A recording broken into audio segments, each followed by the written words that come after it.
안녕하세요. 저는 40대 여자이고 이름은 유혜정이라고 합니다. 제 신분을 밝히기가 좀 그래서 사는 곳은 얘기할 수 없기도 하고 이곳에 사연을 보내는 게 맞는 건지 사실 많이 고민도 했습니다. 하지만 이렇게라도 얘기하지 않으면 제 마음이 편할 것 같지 않고 먼저 떠나간 남편과 시동생의 얘기를 많은 분들이 알아주셨으면 하는 마음에 이렇게 용기를 내서 사연을 적어봅니다. 사실 이 글을 적으면서도 눈물이 많이 납니다. 남편이 떠나간 지 5년이 넘었는데도 아직까지 남편 생각만 하면 가슴이 메어지고 애도 없는데 다른 사람을 만나지 못해서 혼자 살고 있거든요.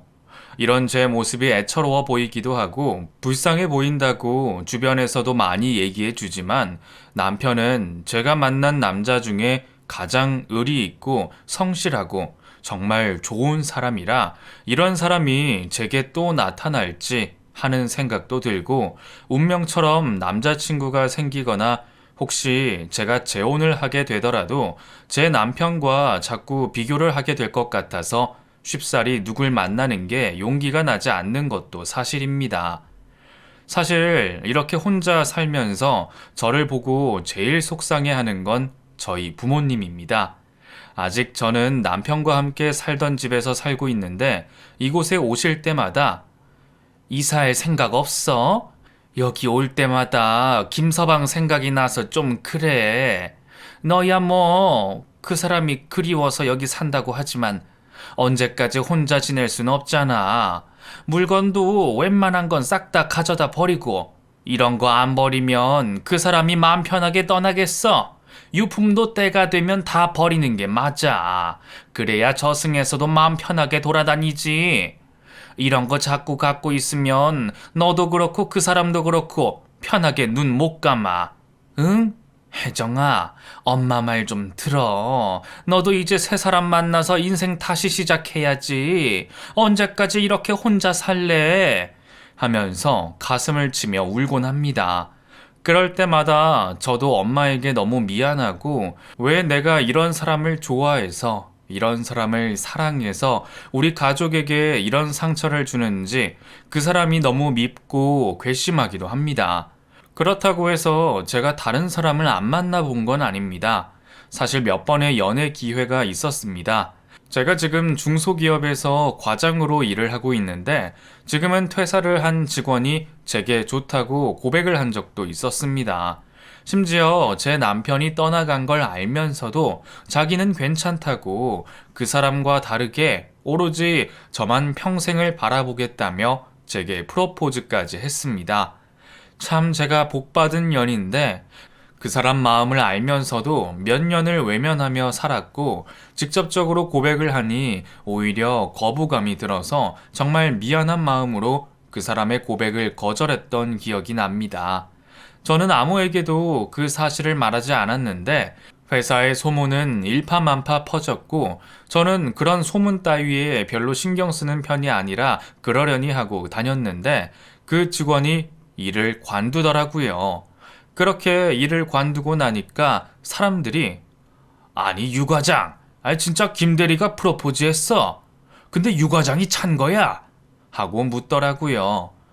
그런 거 아니에요. 김 대리가 회사 관둔 거 저랑은 상관없어요. 하고 100번, 1000번을 말해도 회사라는 게 그렇잖아요. 제가 입을 열면 열수록 소문만 더 커져서 퍼지는 곳이다 보니 그냥 입을 다무는 게 낫다는 생각이 들더라고요. 하지만 소문은 퍼져서 사람들은 절 보면 수군거리기 시작했죠. 탕비실에서 커피를 마시려고 뜨거운 물을 끓이는데 여직원 2명이 들어오더라고요. 그거 알아? 인사팀에 유부녀가 있는데 김대리가 그 여자를 그렇게 쫓아다니다가 차여서 퇴사한 거래. 진짜? 웬일이야? 웃기다. 야, 그럼 그 여자도 같이 퇴사해야 되는 거 아니야? 진짜 얼굴 두껍다. 누군데? 둘이 뭐 있던 거 아니야? 그러니까 퇴사까지 하지. 솔직히 고백하고 차였는데 직장까지 관두는 게 말이 안 되잖아. 근데 유부녀라며? 대단하다. 어떻게 총각을 꼬셨지? 그 여자도 진짜 난년이네. 하면서 제 얘기를 하더라고요. 솔직히 그 자리에서 외치고 싶었습니다. 그런 거 절대 아니라고. 아무 일도 없었고, 일방적으로 나도 고백받은 거라고. 분명히 철벽 쳤는데 그 사람이 일방적으로 내게 접근한 거라고 말하고 싶었습니다. 하지만 괜히 그런 말을 했다가는 소문만 퍼질 것 같아서 아무 말도 하지 않았죠. 그렇게 6개월쯤 지난 나, 퇴근을 하는데 집 앞에 누군가 서 있는 겁니다. 그 사람은 다름 아닌 제게 고백을 했던 김대리였습니다. 어머, 김대리님, 여긴 어쩐 일이세요? 말도 없이 이렇게 갑자기 하고 머뭇머뭇댔더니 저를 빤히 쳐다보면서 봉투를 하나 내밀더라고요. 유 과장님, 저 결혼합니다. 그 과장님한테 그렇게 고백했다가 차이고 나서 저도 홧김에 선봐서 좋은 사람 만났어요. 청첩장 가져왔습니다. 하고 제게 청첩장을 내미는 겁니다. 어머, 축하해요. 제가 결혼식장에 가긴 좀 그렇고 축의금은 꼭 할게요. 그래도 우리 일한 세월이 있고 알고 지낸 시간이 있는데 진짜 너무너무 축하해요. 잘 됐어요. 하고 청첩장을 열어봤는데 세상에 바로 이번 주 주말이더라고요. 당장 이번 주에요?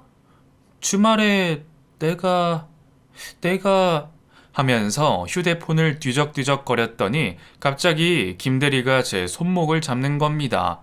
과장님, 저 사실 과장님한테 청첩장 주러 온 거 아닙니다.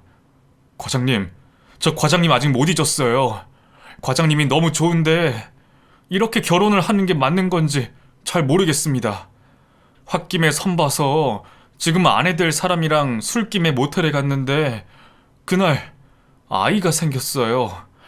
그래서 결혼까지 하게 된 거긴 한데 자꾸만 과장님 생각이 납니다.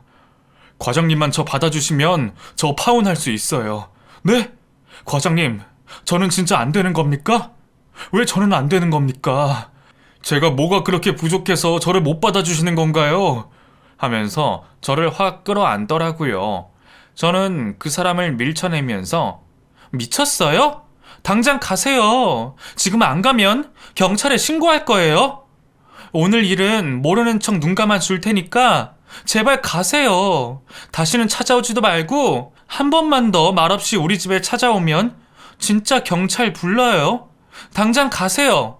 하고 그 사람을 밀어냈던 일도 있었습니다. 그날 집에 와서 펑펑 울었습니다. 너무 억울하고 분하고 솔직히 제 남편이 살아 있었다면 이런 일을 내가 겪었을까 싶은 생각도 들고 혹시나 이런 일을 겪었어도 남편이 살아만 있으면 그 사람을 찾아가서 주먹으로 한 대 쳐줬을 것 같고 어떻게든 그 사람이 제게 와서 사과를 하거나 아니면 그 결혼을 파토내거나 무슨 방법을 써서라도 복수를 해줬을 것 같다는 생각이 들었습니다. 하지만 현실은 참혹했습니다. 그 큰 집에 저는 늘 혼자였고 매일매일이 똑같았습니다. 회사를 마치고 집에 돌아와 저녁을 대충 챙겨 먹고 TV를 조금 보다가 운동을 다녀와서 씻고 집에 돌아와 책을 보고 잠이 드는 것이 전부였죠. 결혼을 했을 땐 이러지 않았습니다. 저보다도 퇴근 시간이 30분 빨랐던 남편은 항상 일찍 도착해서 같이 먹을 저녁장을 먼저 봐왔죠. 그렇게 마주 앉아 저녁을 먹고 나면 좋아하는 예능 프로그램을 같이 보면서 시간을 보냈고 운동도 같이 다녔습니다. 결혼한 지 5년이 넘었지만 저희 부부는 늘 신혼 같았고 아이가 없었지만 너무너무 행복했습니다. 하지만 제 남편, 저보다 자기 동생이 더 중요했나 봅니다. 사실 남편은 살아생전 동생과 엄청 각별했습니다. 그건 연애 때부터 알고 있던 사실이었죠. 제가 남편을 처음 만난 건 모임에서였습니다. 저는 평소 러닝과 등산을 좋아해서 모임을 2개씩 가입하며 주말에 시간을 보내는 사람이었습니다. 저는 등산 동호회 운영자였고 모임 회원은 10명이었는데 그중 등산을 매주 나오는 사람은 정해져 있었습니다.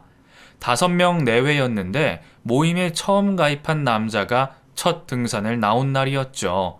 체력이 아주 바닥이라 제가 뒤에 가며 그 사람을 받쳐줬고 정상에 도착했을 때 환하게 웃으면서 와, 진짜 등산 좋네요. 사람들이 이래서 산에 올라오나 봐요. 하고 저를 보며 환하게 웃던 사람이었습니다.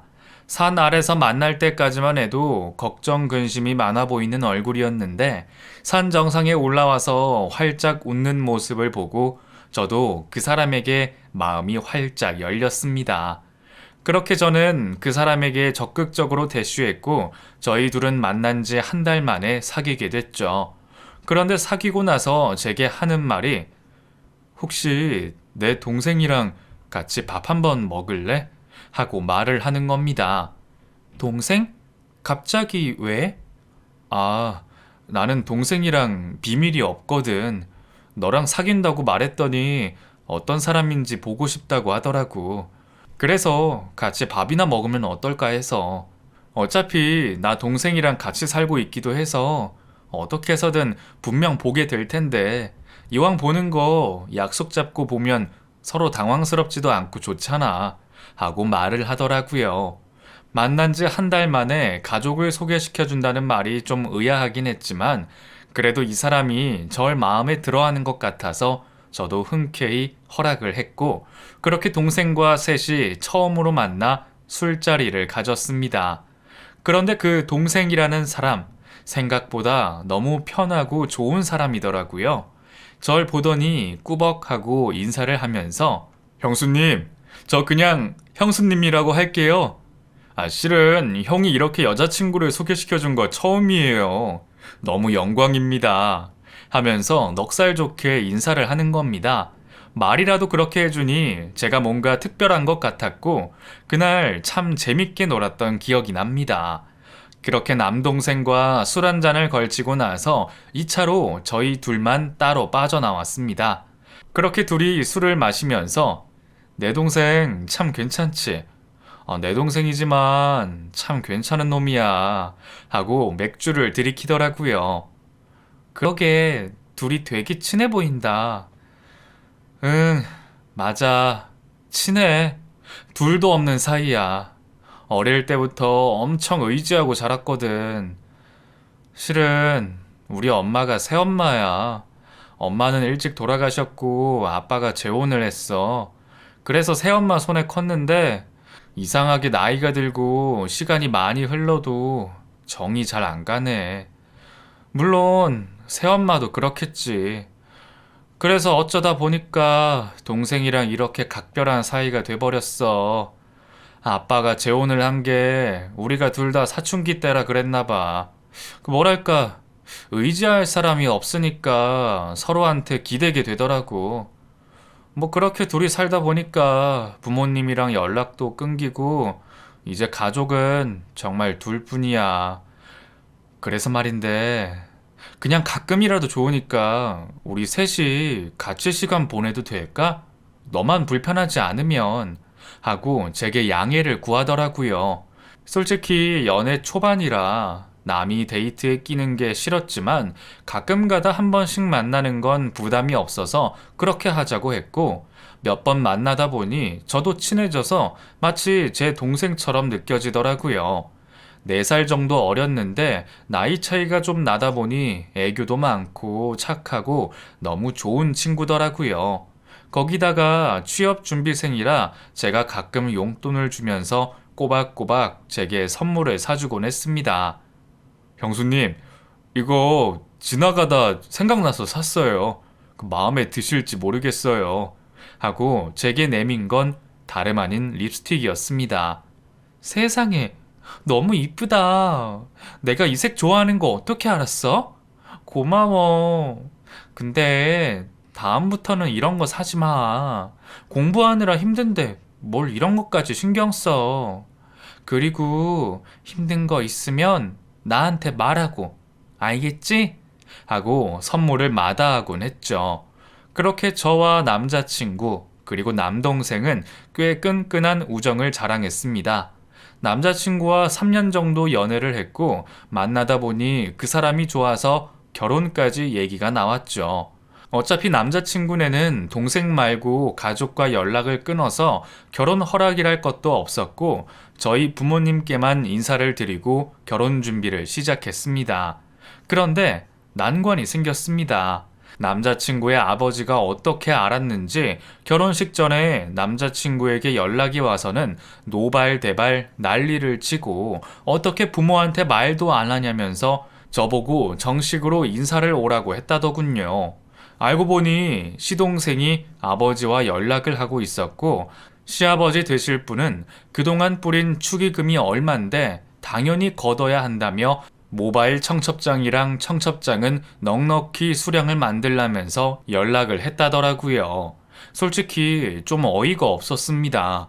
20년 넘게 연락 없던 아버지가 축의금 때문에 결혼식에 참석한다니 할 말이 없더군요. 어쨌든 낳아주시고 키워주신 분이니 결혼식 전에 찾아뵙고 인사드렸고 결혼식 당일 오셔서 축의금을 2천만 원 넘게 챙겨가셨습니다. 그런데 신기하게 그 뒤로는 주기적으로 남편에게 연락이 오더라고요. 남편은 제 앞에선 티내지 않았지만 스트레스가 심했는지 시동생에게 연락해서 아버지 진짜 왜 그러냐? 무슨 돈이 자꾸 필요하다는 거야.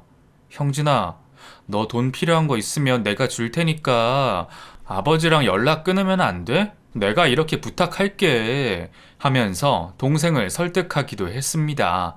그럴 때마다 밤이면 시동생이 찾아와서 형수님, 미안해요. 그 아버지 문제 때문에 하고 집 안으로 들어와 남편과 몇 시간이고 얘기를 하곤 했죠. 그렇게 둘이 얘기를 하고 나면 방에서 힘없이 나와서는 물 한 컵을 마시고 집으로 돌아갔습니다. 솔직히 저는 그런 시동생이 좀 안쓰러웠습니다. 여보, 너무 그러지 마. 형진이가 아버지한테 연락하는 건 본인 마음이잖아. 당신한테 강요하는 것도 아닌데 왜 그래? 형진이는 아버지랑 연락하고 싶을 수도 있지. 하고 남편에게 말했지만 그럴 때마다 남편은 제 말을 듣지도 않았습니다. 하지만 남편과 결혼한 지 1년쯤 지났을 무렵 전 엄청난 사실을 알았습니다. 아버지 문제 때문에 계속 동생과 언쟁을 일으키던 남편이 화가 났는지 그러니까 내가 아버지랑 연락하지 말랬잖아. 그 인간이 너한테 바라는 게 뭐가 있겠어. 그깟 돈밖에 더 있어. 왜 이렇게 내 말을 안 들어? 그 인간이 뭐라고 계속 그 돈을 갖다 바치는데 하면서 소리를 치더라고요. 알고 보니 동생은 취업 준비생임에도 불구하고 알바를 하면서도 매달 집에 정기적으로 돈을 보내고 있었습니다. 그것도 아버지의 협박 때문에 말이죠. 아버지란 사람은 사정이 힘들다, 회사가 안 좋다, 몸이 안 좋다 등등의 이유를 대며 시동생에게 매달 일정 금액의 돈을 받아가고 있었고 시동생은 알바를 하면서 공부를 하느라 살이 10kg 이상 빠져가면서도 아버지가 안타까운 마음에 계속 돈을 보내고 있었습니다. 저는 그 사실을 몰랐지만 아버지가 남편에게도 연락을 하면서 돈을 요구한다는 사실을 알게 됐고 이미 시동생에게는 오래전부터 돈을 받고 있었다는 얘기를 듣고 남편이 화가 머리끝까지 날 수밖에 없죠. 결국 남편과 언쟁을 높이던 시동생은 고시원 생활을 정리하고 저희 신혼집에 방 한 칸을 내주며 저와 남편의 감시 아래 함께 살게 됐습니다. 처음엔 정말 많은 반대를 했습니다. 솔직히 친한 것과 같이 사는 건 엄연히 다른 문제라고 생각했거든요. 남편이 제게 처음 말을 꺼낼 때 심지어 너무 단도직입적이었고 미안한 구석이 하나도 없었습니다. 형진이 말이야, 내가 생각을 해봤는데 우리 집으로 데리고 들어오는 게 맞는 것 같아. 형진이 시험 합격할 때까지만, 딱 그때까지만 우리가 같이 살자. 하고 말을 하더군요. 뭐? 형진이를? 그게 무슨 소리야. 우리 지금 결혼한 지 2년도 안 됐고 신혼이야. 네가 동생 좋아하는 거 알고 형진이 착하고 좋은 애인 거 나도 알아. 근데 이건 아니지. 엄연히 우리 같이 사는 집이잖아. 근데 이렇게 갑자기 집에 데리고 와서 살자고 말하는 게 어딨어? 아무리 형진이랑 친하게 지내도 나한텐 형진이는 시댁 식구고 성인 남자야. 이런 말 어떻게 들릴지 모르겠지만 만약 네가 회사 가고 내가 휴가일 때 형진이랑 둘이서 집에 있는 나는 그 어색함은 어떡할 건데? 나도 집에서 혼자 쉬고 싶고 시간을 보내고 싶을 때가 있잖아. 근데 형진이가 있으면 그게 되겠어? 나 절대 반대야. 하고 강하게 거부했죠. 근데 남편이 바로 제 앞에 무릎을 꿇더라고요. 그럼 딱 1년만, 아니 6개월만. 나 진짜 불안하고 걱정돼서 안 되겠어. 형진이 저 새끼 지금 우울증이 너무 심한 것 같아. 내가 퇴근하고 매일매일 집에 찾아가는데 고시원이 엉망이야. 그 좁은 방에서 무슨 짓을 했는지 집이 개판이라고. 밥도 제대로 못 먹고 심지어 고시원에서 소란도 한번 일어났었대.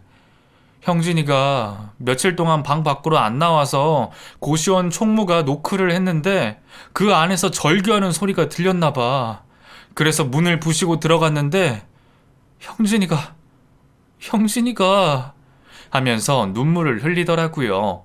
그 말을 들으니 등이 오싹해졌습니다. 말도 안 되는 소리라고 생각했습니다. 세상을 등진다는 게 쉽지 않은 선택인데 늘 제 앞에서 밝고 명랑한 형진이가 대체 왜 그런 시도를 했는지 믿어지지가 않았죠. 남편이 그렇게까지 말하는데 이 부탁을 거절할 수 없었습니다. 그리고 솔직한 말로 형진이는 남편 동생이기도 했지만 제 동생이라고 해도 될 만큼 저도 너무 좋아하고 저랑도 친한 사이라 그 얘기를 들으니까 마음이 바로 약해지더라고요. 그렇게 남편의 손에 이끌려 시동생과 합가를 하게 됐고 남편은 시동생과 함께 병원에 다니겠다며 일주일에 이틀은 휴가를 내고 동생과 시간을 보냈습니다. 솔직히 초반에는 남편을 뺏긴 느낌도 들었습니다. 단순히 몸살 감기였지만 내가 아플 땐 휴가는커녕 내 옆에 있어주지도 않은 사람이었는데 병증이 다르지만 동생 일이라면 두 발 벗고 나서는 그 사람이 밉기도 했습니다. 하지만 형진이를 본 순간 제 마음도 많이 흔들리더군요. 못 본 사이 살이 많이 빠져서 야위기도 했고 얼굴이 퀭했습니다. 옷가방을 챙겨 고시원 계약을 마치고 저희 집으로 들어온 그날, 형수님 미안해요. 조금만 신세 좀 질게요.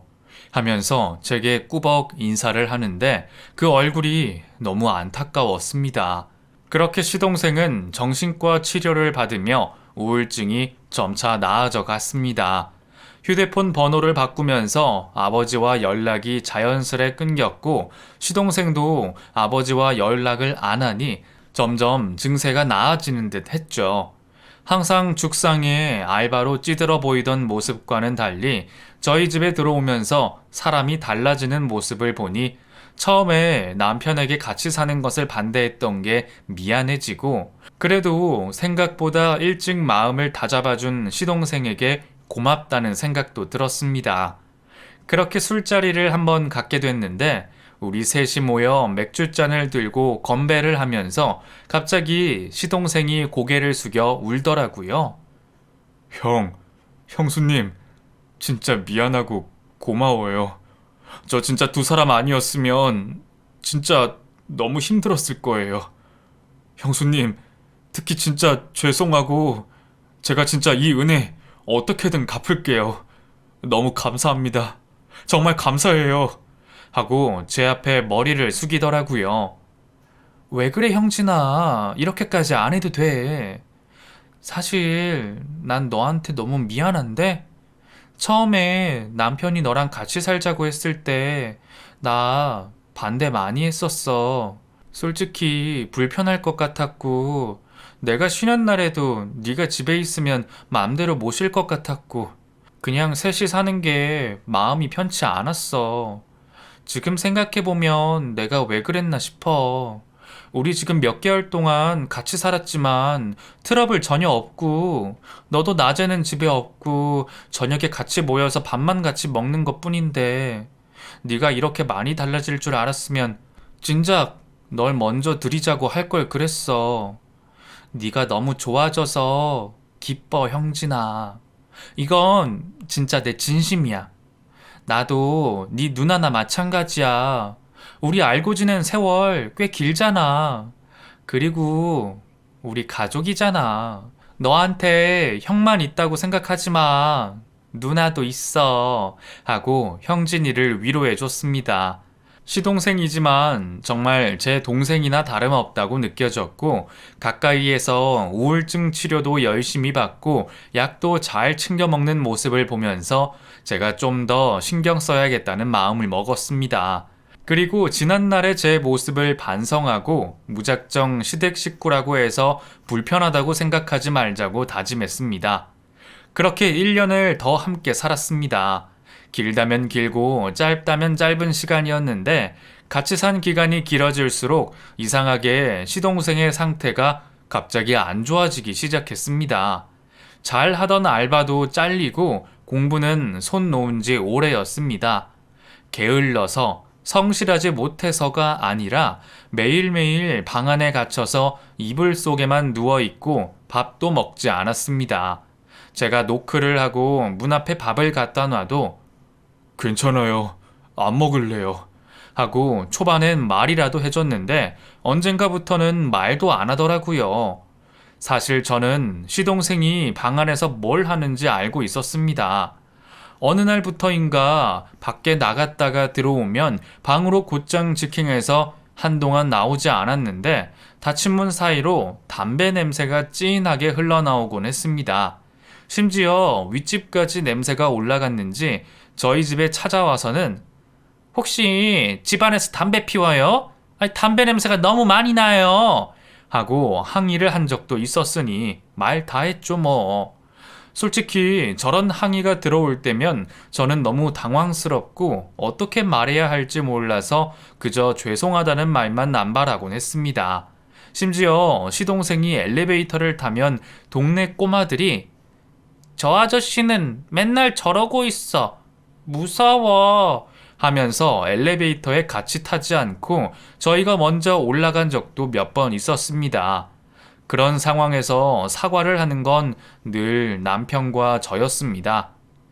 미안해 꼬마야.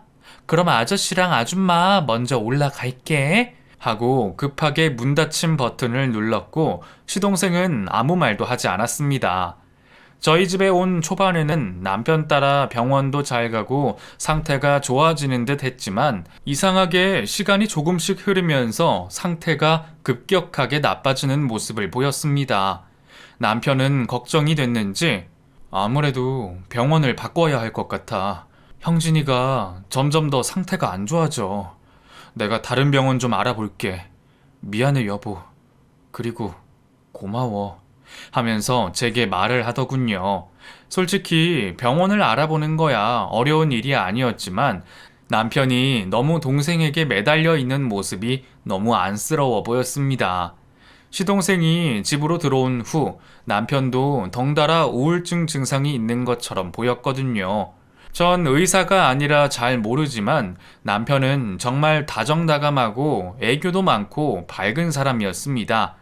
그런데 시동생과 합가를 한 이후 저를 만나고 나서 끊었던 담배를 다시 피우기 시작했고 잠들기 전 항상 소주 한 병씩을 마시고 잠에 들었습니다. 제가 술을 못 마시게 하면 딱 한 잔만 마시고 잘게. 한 잔만. 하고 애원하다가 술병을 뺏으면 밤새도록 잠들지 못하곤 했죠. 솔직히 시동생도 많이 걱정됐지만 저한테는 남편이 먼저라 그런지 남편한테 더 손이 많이 간 게 사실이었습니다. 하지만 이런 것들이 전부 무용지물이 돼버리는 사건이 일어나고 말았습니다. 시동생은 하루 종일 방 안에서 밥도 안 먹고 있다가 밤 8시쯤 되면 편의점에 가서 꼭 술과 담배 그리고 삼각김밥 같은 걸 사오곤 했거든요. 제가 퇴근하고 나서 저녁을 준비하고 있으면 그때 쓱 나갔다 들어오곤 했습니다. 근데 8시가 돼도 나오질 않더라고요. 형진아, 너 저녁 안 먹어? 하고 노크를 했지만 대답이 없었습니다. 그런데 사람 촉이라는 게 어쩜 이럴 때 발동을 하는지 뭔가 큰일이 일어난 것 같다는 생각이 들더라고요. 문을 당장이라도 열어보고 싶었지만 뭔가 등골이 오싹해지고 도저히 문을 열 자신이 없었습니다. 저는 그 자리에서 바로 남편에게 전화를 걸었습니다. 여보, 빨리 집으로 와, 빨리! 하고 더듬더듬 거리자 남편이 30분도 안 돼서 집으로 달려왔습니다. 그리고는 시동생이 지내는 방문을 벌컥 열었는데 그때 남편의 울음소리가 들렸습니다. 그것도 아주 서럽게 우는 목소리로 형진아! 형진아! 이 새끼야! 정신 차려 형진아! 하면서 펑펑 울더군요. 저는 도저히 그 광경을 보지 못하고 그 자리에서 119에 신고를 했습니다. 바로 구급차가 저희 동네로 왔고 시동생은 얼굴이 하얗게 질려 있었습니다. 침대 위는 온통 피범벅이 돼 있었죠. 그렇게 시동생은 말도 안 되는 선택을 했습니다. 그것도 아주 젊은 나이에 말이죠. 남편은 그 모습을 직접 보고도 믿지 못했습니다. 장례를 치르는 내내 시동생이 남긴 유서만 손에 쥐고 펑펑 울기만 했습니다. 그 유서에는 자기가 모아둔 돈 500만 원을 저희에게 주고 싶다면서 통장 비밀번호랑 카드를 올려뒀더라고요. 그리고 고맙고 미안하다는 말을 함께 적어뒀습니다. 어떻게 소식을 아셨는지 장례식에는 시아버님이 찾아오셨습니다. 아버님은 오시자마자 제 남편의 뺨을 세게 치며 너 때문이야 이 새끼야. 그러니까 왜 잘 사는 애를 데려다가 왜? 하면서 바닥에 누워 펑펑 우시더라고요. 그렇게 장례는 정신없이 치러졌습니다. 사고사도 아니고 스스로 세상을 등진 경우엔 손님이 많이 오는 편이 아닌데 아버님이 손님을 많이 부르신 건진 몰라도 장례식은 꽤 시끌벅적했습니다. 시아버지 친구들이 모여서 술을 많이 드셨고 새엄마라는 분은 오지도 않으셨습니다. 남편은 술 마시는 아버님과 친구들의 모습을 보면서 나쁜 새끼, 여기서까지 저렇게 나쁜 새끼 하면서 곧 한 대 칠 것처럼 몇 번이고 주먹을 쥐었습니다. 어린 시절부터 가정폭력에 시달린 남편과 시동생은 아버지를 증오했었습니다. 힘으로 이길 수 있는 나이가 됐지만 두 사람은 어떤 이유 때문인지 아버지를 절대 치지 않았고 그저 큰 소리만 낼 뿐이었죠. 하지만 그 당시 그런 것들은 눈에 들어오지 않았습니다. 그냥 허망하더군요. 사람이 이렇게 한순간에 갈 수 있다는 게 솔직히 저는 시아버지라는 사람을 가족이라고 생각하지도 않고 그냥 남이라고 생각했는데 장례를 마치고 부조금 비용을 정리하면서 그 와중에도 돈돈거리는 시아버지의 모습을 보니 정말 할 말이 없었습니다. 저도 참다 아버님 진짜 너무하세요. 사람이 죽었어요. 사람이 죽었는데 어떻게 부조금만 챙기세요? 제가 이런 말씀까지는 안 드리려고 했는데 형진이 이렇게 된 거 아버님 때문이에요. 이 사람이 얼마나 형진이 잡으려고 애썼는지 아세요? 아버님 죄책감 느끼기 싫어서 이 사람한테 전부 떠넘기지 마세요. 형진이 떠난 건 아버님 때문이니까요. 하고 자리를 박차고 일어났습니다. 시아버지는 제 등 뒤에 대고 저년은 뭔데 짓거리는 거냐? 저런 년을 와이프라고 데리고 왔어? 시아버지를 개똥으로 보고 앉아있네. 아유, 네가 보는 눈이 그렇지 뭐. 하면서 그 와중에도 남편 탓을 하더라고요. 그렇게 장례를 치르고 발인까지 하고 나니 정말 시동생이 떠났다는 게 실감이 났습니다. 하지만 저보다 더 시동생의 죽음이 와닿는 사람은 바로 남편이었겠죠. 남편은 정말 정신을 못 차리더군요. 정말 밤마다 울었습니다. 자다가도 벌떡 깨서는 계속 동생 이름을 불렀습니다. 결국 저는 남편을 설득해서 정신과 치료를 받게 했고 선생님께서는 더 일찍 왔어야 했는데 지금이라도 최선을 다해보겠다며 저를 위로해 주셨죠. 그렇게 저는 회사까지 그만두면서 남편의 치료에 최선을 다했습니다. 이 사람은 적어도 제가 지켜야겠다는 생각에 정말 밤낮 가리지 않고 좋은 음식이며 명상이며 심신치료며 할 수 있는 건 다 했죠. 그렇게 1년이 조금 안 될 무렵이었습니다. 항상 24시간 붙어 있으며 남편과 함께 했던 저였는데 그날은 남편이 장 보러 가는 게 조금 힘들다면서 제게 혼자 다녀오라고 하더군요. 괜찮다고 걱정 말라고 책 한 권을 보며 잘 있을 수 있다는 말에 저는 집안 CCTV를 켜두고 밖으로 나갔습니다.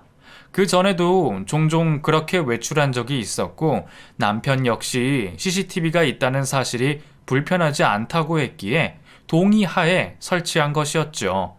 그렇게 남편을 두고 오랜만에 홀로 나와 마트에서 이것저것 사고 집에 도착했는데 아파트 입구에서 사람들이 모여 있고 구급차가 와 있더라고요.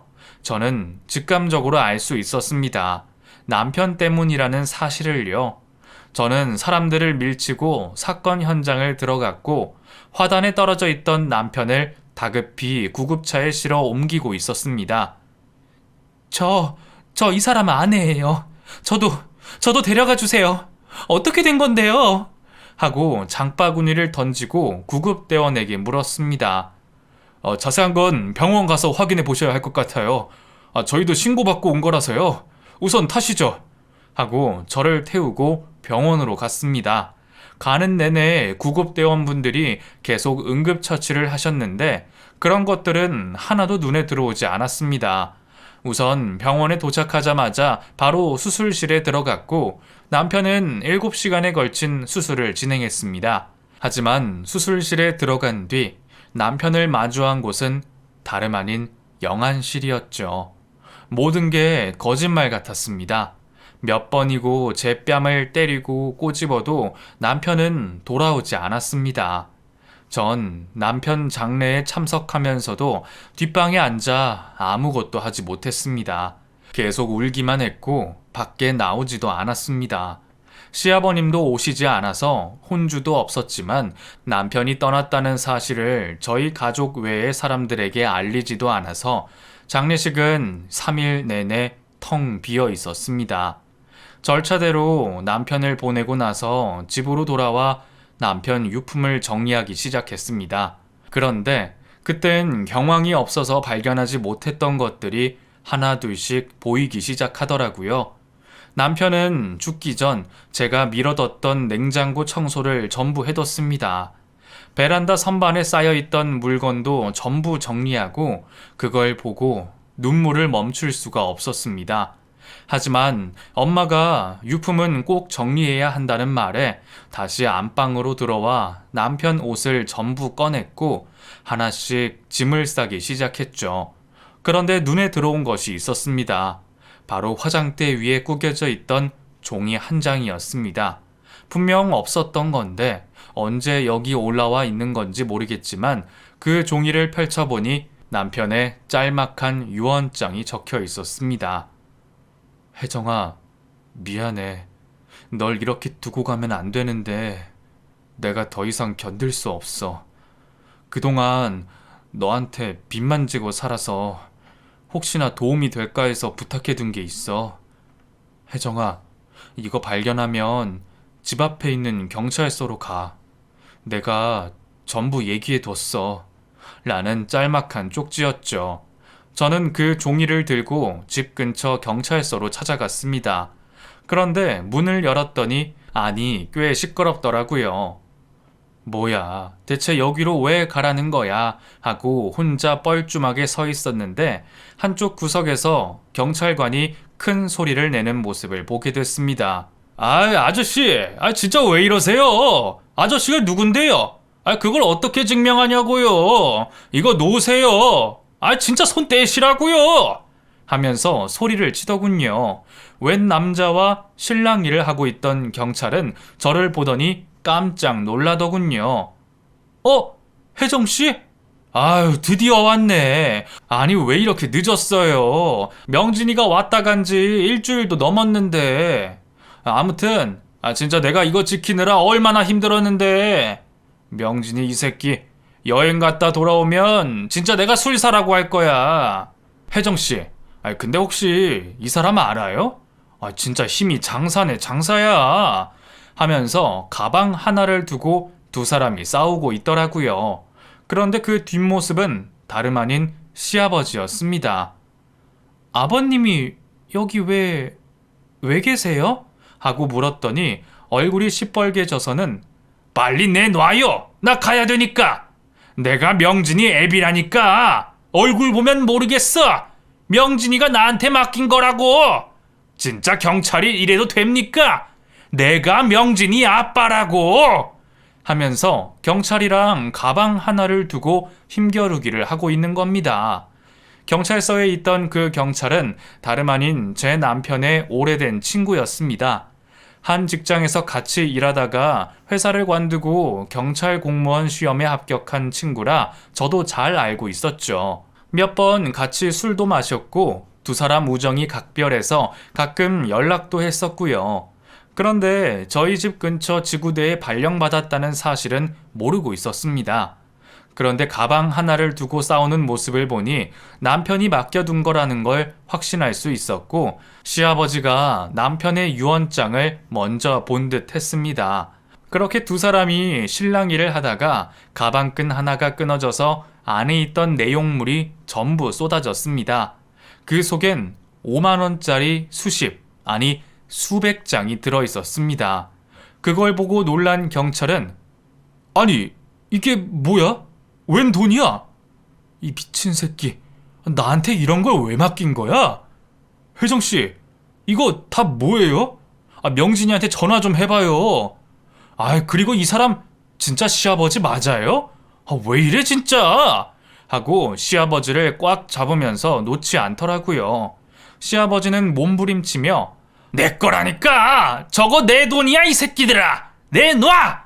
야 며느라! 내가 네 시아버지 맞잖아! 저건 명진이가 나한테 남겨준 건데 왜 나한테 안 주냐? 내 말이 맞아 틀려? 하면서 고함을 쳤습니다. 경찰서 안은 5만원짜리 돈이 뿌려진 상태로 난리가 났고 시아버지는 그 돈을 줍겠다고 몸부림을 쳤습니다. 저는 그 자리에서 돈이고 나발이고 그냥 눈물만 펑펑 흘렸습니다. 친구는 아무것도 모르는 것 같았습니다.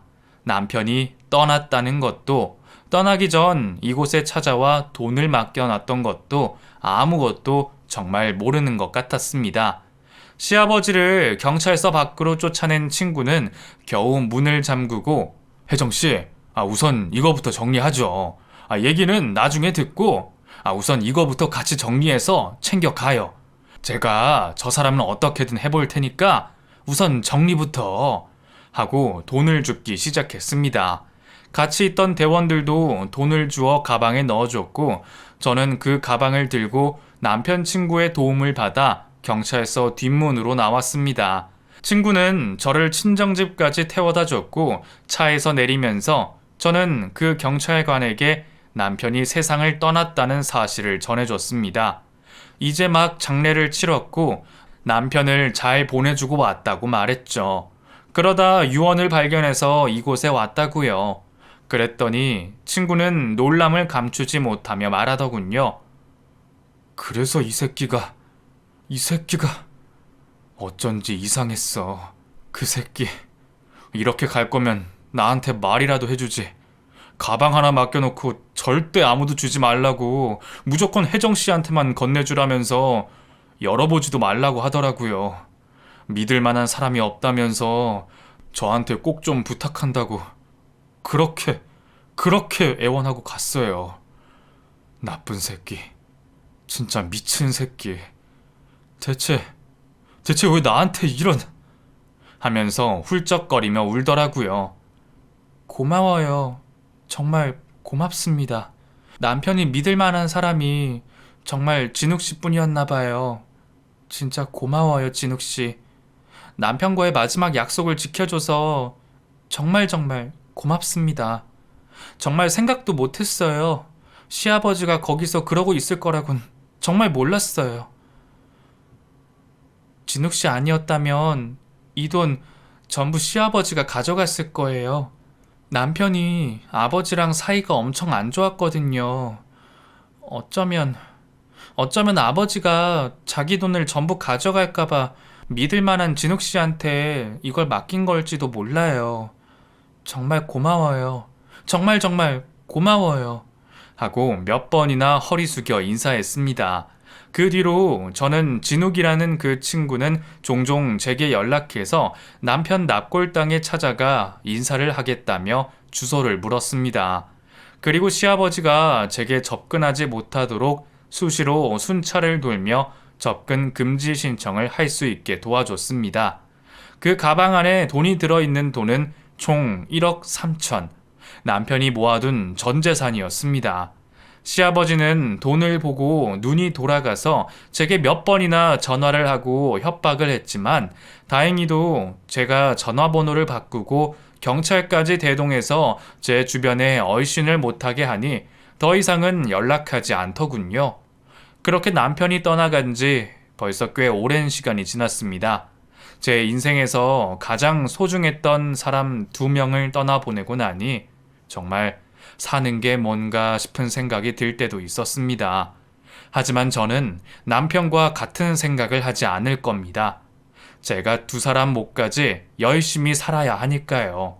남편이 꼭 그렇게 해달라고 제게 부탁했으니까요. 제가 앞으로도 잘 살아갈 수 있도록 용기 한마디씩 해주시면 감사하겠습니다.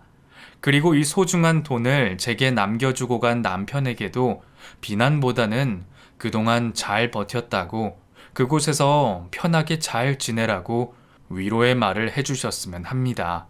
긴 사연 들어주셔서 감사합니다.